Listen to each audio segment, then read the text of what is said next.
Так, оқушылар мынандай тапсырма берілген екен. Кедергілері 2 Ом және 3 Ом резисторларды тізбектей жалғағанда 2 ампер тоқ өтеді дейді.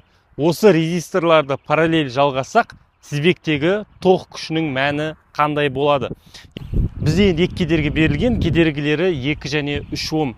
Біз алдымен оларды тізбектей жалғаған кездегі жалпы кедергіні тауып аламыз. Тізбектей жалғаған кезде бізде кедергілер қосылатынын білесіңдер. Сонда бізде 5 Ом болады. Енді есепте айтылмаған, бірақ сен білуің керек.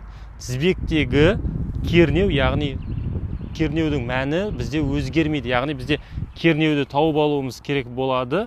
Бұл I көбейтілген R жалпы болады. Яғни бізде 10 вольт тоқ көзіне қосылған, кернеу көзіне қосылған. Енді осы жағдайдағы параллель жалғайтын болсақ, тізбектегі тоқ күші мәні, яғни бізде I жалпыны сұрап жатыр.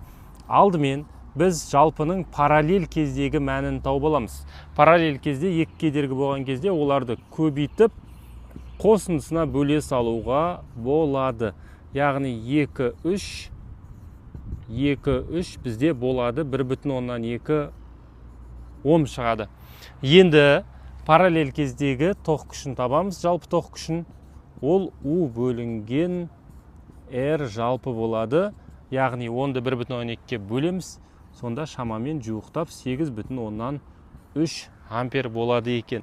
Сонда есептің жауабы бізде жуық шамамен 8,3 амперге тең. Қайлы ақпараттарды ең бірінші біліп отыру үшін біздің парақшаға тіркеліп қой, және досыңа жіберуді ұмытпа.